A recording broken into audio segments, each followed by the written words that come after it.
Morning और अभी हम पढ़ रहे थे मॉर्निंग और अभी हम पढ़ रहे थे भारत के संविधान की प्रस्तावना प्रीएम्बल ऑफ इंडिया। भारत की संविधान में 5 कैरेक्टर हैं राष्ट्र के लिए और यहाँ के कैरेक्टर्स हैं भारत के नागरिकों के लिए। अब हम देखेंगे रिपब्लिक क्या होता है, कुछ इंपॉर्टेंट डेफिनेशन जैसे रिपब्लिक क्या होता है। यहाँ पे कोई it implies there is no heredity, यहाँ पे कोई वंशानुगत कोई रूलर नहीं होगा, किसी प्रकार का कोई वंशानुगत राजा नहीं होगा, कोई रूलर नहीं होगा, वंशानुगत चलेगा। इसका मतलब ये होता है और राज्य का and the head of the state is elected by the people for a fixed term. और राज्य का जो मुखिया होगा जैसे अपने देश में प्रधानमंत्री वो एक फिक्स्ड टर्म के लिए इलेक्ट किया गया और परमानेंट कोई मुखिया नहीं होगा। और वो क्या कहलाएगा, usually called the president of the Republic. और वो क्या कहलाएगा, भारत का एक गणतांत्रिक कहलाएगा, गणतांत्रिक राष्ट्र का राष्ट्रपति कहलाएगा।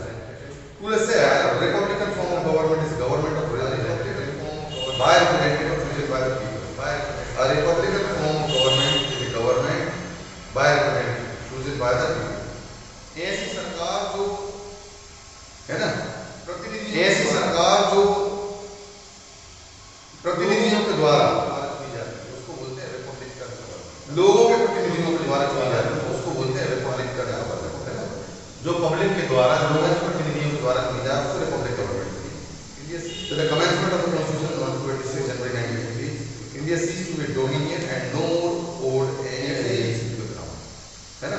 संविधान 26 जनवरी जैसे ही संविधान लागू हुआ, संविधान 26 जनवरी 1950 को पूरे संविधान लागू हुआ, उसी समय Bharat ceased to be a dominion, किसी प्रकार का किसी ब्रिटिश डोमिनियन का हिस्सा नहीं रहा, ब्रिटिश क्राउन का हिस्सा नहीं रहा, टोटली ब्रिटिश डोमिनियन का हिस्सा नहीं रहा। India become totally free from any external socialist pressure. Socialist क्या होता है, सोशलिस्ट एक वर्ड है सोशलिस्ट। सोशलिस्ट क्या होता है, socialist means elimination of inequality and status and stager of inequality. Socialism का मतलब क्या होता है, समाजवादी का मतलब है एलिमिनेशन ऑफ इनइक्वालिटी, असमानता को बाहर करना, आय की असमानता, इनकम की, स्टेटस की और स्टैंडर्ड की और स्टैंडर्ड की, है ना, कि इनकम होगी, इनकम की स्टैंडर्ड ऑफ लिविंग मतलब रहन सहन का जो स्टैंडर्ड है उसका उसकी समानता और स्टेटस, है ना। इनकम की असमानता को दूर करना, स्टेटस की उसकी कोई असमानता को दूर करना और लिविंग स्टैंडर्ड उसकी कोई असमानता है उसको दूर करना ही सोशलिज्म कहलाता है। In other words free from all forms of exploitation, सभी प्रकार के इकोनॉमिक पॉलिटिक्स, चाहे वो एक दूसरे से हम समझें तो सभी प्रकार के, चाहे वो सामाजिक हो, आर्थिक और राजनीतिक शोषण के विरुद्ध और सामाजिक स्वतंत्रता, है ना, आर्थिक राजनीतिक और सामाजिक शोषण के विरुद्ध जो स्वतंत्रता है वही समाजवाद है ना। फिर एक बड़ा मतलब बनता है सेक्युलरिज्म, है ना, डेमोक्रेसी। सेक्युलर वर्ड क्या बोलता है, not to any loyalty, it implies that the state does not to any loyalty to any particular religion as such, it is not religious और एंटी रिलीजियस, है ना, does not to any loyalty to any religion. राज्य कभी भी अपने, इसका मतलब है कि राज्य का अपना किसी भी प्रकार, राज्य कभी भी अपने किसी एक धर्म के प्रति लॉयल्टी नहीं बताया, इट इज नॉट, है ना, कि राज्य का अपना कोई धर्म नहीं होगा, इट इज नॉट रिलीजियस और एंटी रिलीजियस। राज्य ना तो धार्मिक होगा ना तो गैर धार्मिक होगा, ये सभी धर्मों को it gives equal freedom to all religion, ये सभी धर्मों को समान स्वतंत्रता देगा। The meaning sought to be governed with the terms has been of the सर्वधर्म, the meaning sought to be governed with the terms has been of the सर्वधर्म समभाव। इसको कहाँ से लिया गया है, ब्रिटिश सिक्योरिटी को सर्वधर्म समभाव, सभी धर्मों के प्रति समान भाव, that is treating all the religions alike और giving equal respect to all religions। सभी, इसका मतलब ये है कि सर्वधर्म समभाव का मतलब है कि सभी धर्मों को समान रूप से व्यवहार करेगा राज्य, मतलब देश समान है, giving equal respect to all religion, सभी धर्म को समान बराबर रिस्पेक्ट देगा। इंस्टीट्यूट ऑफ धर्म इन मैटर्स ऑफ रिलीजन, निरपेक्ष state neutrality in matters of religion.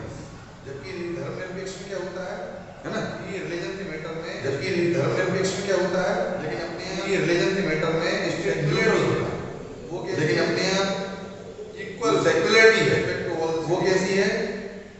Equal respect to all the citizens equally, treating all the residents equally और like the hard fact of Indian situations made the hard fact of Indian situations made the western concept of secularism दिया गया entirely inapplicable है ना। Western concept जो दिया गया था secularism का वो अपने एप्लीकेबल है। Indian secularism sought to establish a rational synthesis between the legitimate function of religion and the legitimate and expanding function of state है ना। एक रेशनल सिंथेसिस डेवलप की जाती है, एक रेशनल सिंथेसिस डेवलप की जाती है लेजिटिमेट फंक्शन ऑफ रिलीजन, तो धर्म के जो विधिपूर्ण को राज्य फंक्शन है, कार्य है, उनको राज्य के कार्यों के साथ क्या किया जाता है? रिलेशन से स्थापित किया जाता है। अब एक वर्ड आता है यहाँ पे प्रश्न होता है, अब एक वर्ड आता है यहाँ पे प्रश्न होता है justice and to secure to all citizen. Justice क्या सिक्योर कर रहा है कि हार्मोनाइजेशन ऑफ इंटरेस्ट, तो जस्टिस क्या सिक्योर कर रहा है कि harmonization of interest between the individual, between group and between the individuals and groups on one hand, interest of the community on the other. Interest क्या किया जाएगा? हार्मोनाइजेशन ऑफ इंटरेस्ट, इंटरेस्ट है ना, it means harmonization of interest between the individual है ना। Individual क्या होता है? एक स्वतंत्र व्यक्ति होता है ना, और जितने भी सभी व्यक्ति हैं जिन्हें मौलिक अधिकार प्राप्त हैं वो सभी इंडिविजुअल से स्वतंत्र हैं। तो लोगों के आपस में जो हित हैं तो इंटरेस्ट बिटवीन द इंडिविजुअल, तो लोगों के आपस में जो हित हैं उनको क्या करना? हार्मोनाइजेशन प्रकार के लोग साथ स्थापित करना बिटवीन द ग्रुप, जो विभिन्न प्रकार के ग्रुप्स हैं, वर्ग हैं, between the individual and group on one hand and interest of the community on other hand. या फिर दो अलग अलग ग्रुपों के बीच शांति स्थापना करना, दो लोगों के बीच में शांति स्थापना करना, या एक व्यक्ति और एक दूसरी साइड से कोई वर्ग है उसके बीच में हार्मोनाइजेशन करना, ये क्या है? कहलाता है जस्टिस है ना, इसे बोलते हैं justice. The essence of the justice is the attainment of the common है ना, सामान्य कॉमन गुड को प्राप्त करना ही जस्टिस का एक महत्वपूर्ण तत्व है। It embraces the entire social political and वो इकोनॉमिकल स्फीयर, और जस्टिस न्याय जो होता है वो एक व्यक्ति संपूर्ण सामाजिक, आर्थिक और राजनीतिक लाइफ के बारे में एम्ब्रेस करता है। लिबर्टी, अब आता है लिबर्टी। लिबर्टी का जस्टिस में क्या आता है? फिर आता है लिबर्टी। लिबर्टी क्या होती है? It usually means the absence of restraint और interference in individual freedom of action by the law, और इंटरफेरेंस सामान्य रूप से क्या है? एब्सेंस ऑफ रिस्ट्रेंट और interference in individual freedom of action by absence of restraint है ना, एब्सेंस ऑफ रिस्ट्रेंट। तो रिस्ट्रेंट का मतलब होता है किसी को विरुद्ध करना, रोकना, या फिर किसी तो उसकी एब्सेंस है, और इंटरफेरेंस इन इंडिविजुअल या फिर किसी इंडिविजुअल की फ्रीडम में इंटरफेरेंस करना, गवर्नमेंट इसको रोकना भी लोगों की freedom action by government. Government जब लोगों की फ्रीडम को इंटरफेयर करने से रोकेगी तो ये क्या कहलाएगा? Liberty. Liberty in the preamble to our constitution does not mean higher absence of restraint or right to liberty. It is a positive concept. अब अपने right to liberty of thought. अब अपने liberty के लिए thought, liberty of thought, विचार की स्वतंत्रता, expression, आप अपने विचार को कैसे व्यक्त करोगे इसकी स्वतंत्रता, believe आपका सिद्धांत क्या है, आपका faith, आपका विश्वास इसमें, and worship आपकी पूजा क्या है, इन सभी प्रकार के मैटर्स में आपको स्वतंत्रता दी गई है, इसका नाम है liberty. It comprehends various freedoms, letter consent, concretized the fundamental rights, बहुत प्रकार की स्वतंत्रता दी गई है जो कि आगे चल के मौलिक अधिकारों में जोड़ दी गई। बाद आता है इक्वलिटी। नेक्स्ट एलिमेंट्स क्या है? इसके बाद आता है इक्वलिटी। लिबर्टी नेक्स्ट एलिमेंट्स क्या है? Equality. Liberty and equality are complementary, ये एक दूसरे पूरक होते हैं, है ना, स्वतंत्रता और समानता। It signify equality of status, है ना, अपने देश में इक्वलिटी को क्या है ना जो स्पष्ट करती है? इक्वलिटी ऑफ स्टेटस, स्टेटस है ना, जो स्टेटस होगा उसमें समानता होगी। स्टेटस ऑफ फ्री इंडिविजुअल का समानता रहेगी, लोगों के स्वतंत्रता का समानता रहेगी, और उनको अवसरों के लिए भी समानता दी जाएगी, इक्वलिटी ऑफ अपॉर्चुनिटी, और उनको अवसरों के लिए भी समानता दी जाएगी, which applies the ability of everyone to develop his or her capacity। इसका मतलब है हर एक व्यक्ति को अपने आप को स्वयं को विकसित करने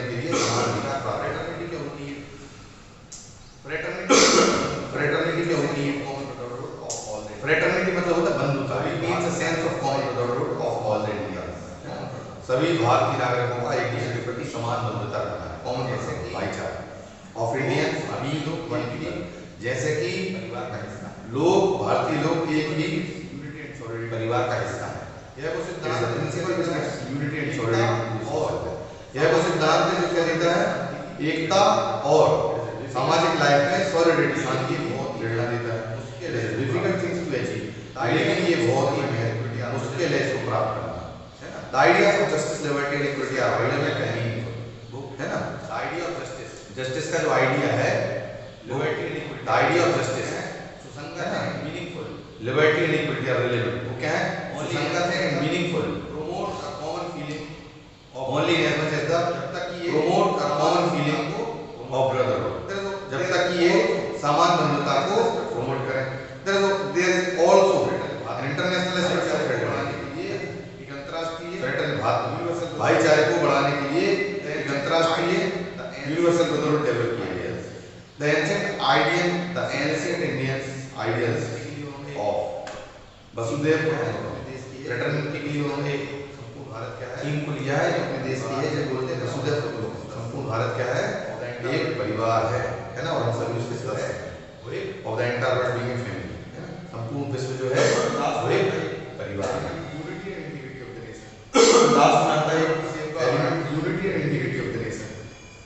इन order to safeguard the dignity of the individual, स्वतंत्र है व्यक्तियों ना, की गरिमा को सुरक्षित करने के लिए, स्वतंत्र व्यक्तियों की गरिमा को सुरक्षित करने के लिए हमें need to build a nation and protect its unity and integrity, हमें अपने राष्ट्र का निर्माण करना होगा और राष्ट्र की एकता और अखंडता को सुरक्षित करना होगा।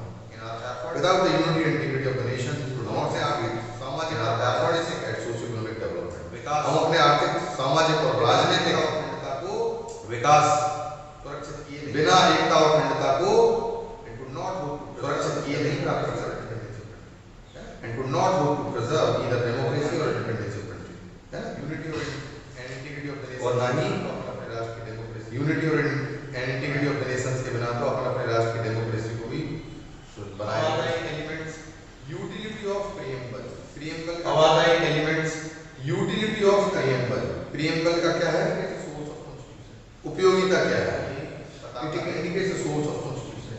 सबसे पहले तो ये बताता है कि सोर्स ऑफ कॉन्स्टिट्यूशन क्या है, संविधान का स्रोत क्या है, कॉन्स्टिट्यूशन के उद्देश्य, statement of objective of the constitution, है ना, कॉन्स्टिट्यूशन के उद्देश्य क्या है, ये आपको प्रीएम्बल से मिलता है। It serve as a challenge to the people to adhere to the ideals, लोगों के लिए चैलेंजिंग है, ये जो आइडियाज जो आदर्श दिए गए हैं, लोगों के लिए चैलेंजिंग है कि इसमें जो आइडियाज जो आदर्श दिए गए हैं, जस्टिस, इक्वलिटी, लिबर्टी, फ्रेटर्निटी, इसको प्राप्त करना है ना। It is sort of interaction to the statement many times very बोल, ये बहुत ही आवश्यक है, द पॉलिसी एंड लेजिस्लेटिव, विभिन्न प्रकार ये बहुत ही आवश्यक है introduce करने के लिए, विभिन्न प्रकार के कानूनों को इंट्रोड्यूस करने के लिए। संविधान का क्या नए कानून बनते हैं ना, उसके लिए ये सबसे ज्यादा जरूरी है। तो संविधान का क्या रखा जाता है, नए कानून में किसी प्रकार के संविधान से संगत करने के लिए, मतलब इंटेंट क्या है, कानून है नए ना, कानून का और लेजिस्लेटिव मतलब इंटेंट क्या है, कानून नए कानून का और पॉलिसी का, ये इससे पता चलता है संविधान की प्रस्तावना से। इट इज की नोट, ये एक चाबी के समान है, जिससे that is key to the mind of the framers, है ना, जिससे कॉन्स्टिट्यूशन का निर्माण करने वाले जो फ्रेमर्स थे उनका माइंड क्या था उसको समझा जाए। Several decisions of the Supreme Court pointed out the importance and utility of it. बहुत प्रकार के डिसीजन हैं जिसमें सुप्रीम कोर्ट ने संविधान में और उपयोगिता प्रस्तावना की महत्व और उपयोगिता बताता है। यद्यपि ये कोर्ट में enforceable By itself it is not enforceable. यद्यपि ये कोर्ट में enforceable नहीं, yet it is the state's objects its legal interpretation of the constitution, है ना। उसके बावजूद भी अपने संविधान के मूल उद्देश्य हैं, है ना, और कॉन्स्टिट्यूशन का लीगल इंटरप्रिटेशन यही है, इसलिए लैंग्वेजेस एम्बिगस, जहाँ पर यदि भाषा संदिग्ध हो जाए, कंस्ट्रक्शन स्पष्ट प्रीएम्बल, ऐसा कंस्ट्रक्शन या ऐसा व्याख्या जो संविधान की प्रस्तावना को प्रेफरेंस दे, उसको संविधान में संशोधन संशोधन है। तो पहले अब संविधान में संशोधन प्रश्न ये उठा कि तो पहले ही माना जाता था, बेलूरी केस आया, प्रश्न ये उठा कि सभ्यता preamble is a part of the constitution, in Berubari भी केस आया AI 1960 में, कॉन्स्टिट्यूशन के आर्टिकल ये पाया कि preamble is not a part of constitution, और कॉन्स्टिट्यूशन के आर्टिकल 1 से पहले आता है, ये आर्टिकल नहीं है, और इसको संविधान का हिस्सा नहीं है ना। फिर रिवेरुवरी केस आया प्रेसिडेंशियल ने, इसमें रेफरेंस मांगा इसका चीफ जस्टिस को दिया आर्टिकल वो रिवेरुवरी केस। लास्ट में एक केस आया केशव नंद भारतीय वर्सेस स्टेट ऑफ इंडिया, ये सबसे महत्वपूर्ण केस था, इसी में 42nd अमेंडमेंट डिसाइड है ना।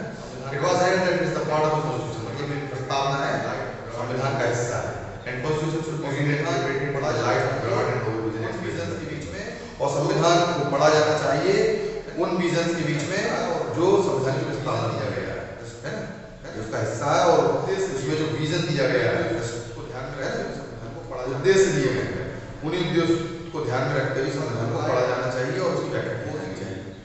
In fact the people relied on imposing implied limitation on amendment right of the state। परंतु महत्वपूर्ण बात यह है कि जैसे संविधान के सभी उपबंधों में आप संशोधन कर सकते हैं आर्टिकल 368, लेकिन यूज करके प्रीएम्बल का आप आर्टिकल 368 के यूज करके प्रीएम्बल का अमेंडमेंट पावर की बात करते हैं, क्योंकि प्रीएम्बल लिमिटेड अमेंडमेंट पावर की बात करता है, जैसे अमेंडमेंट हुआ तो उसको कुछ जोड़ा, उसको कम नहीं हुआ। अब इसमें क्या डिसाइड हुआ, preamble is a part of constitution, it can be amended. अब इसमें क्या डिसाइड हुआ, preamble is a part of constitution, it can be amended. इसका अमेंडमेंट तो किया जा सकता है, but basic features in it can not be amended, परंतु इसकी जो बेसिक फीचर्स हैं जैसे संप्रभुता है, सोशलिस्ट है, सेक्युलर, ये बिल्कुल बेसिक फीचर्स है, जस्टिस है, लिबर्टी है, फ्रेटर्निटी है, इक्वलिटी, ये बेसिक फीचर्स इनको अमेंड नहीं किया जा सकते, को हटाया नहीं जा सकता। इस प्रकार amending power can not change in the constitution, तो इस प्रकार amending power can not change in the constitution, तो संविधान को बदलने की, संशोधन करने की पावर है, तो संविधान की प्रस्तावना को चैलेंज नहीं कर सकती है in such way that it ceases to serve, कि वो संप्रभुता न रहे, डेमोक्रेसी न रहे, रिपब्लिक न रहे, इस प्रकार का संशोधन नहीं किया जाता। ठीक है, तो आज के लिए इतना ही। Thanks to all of you.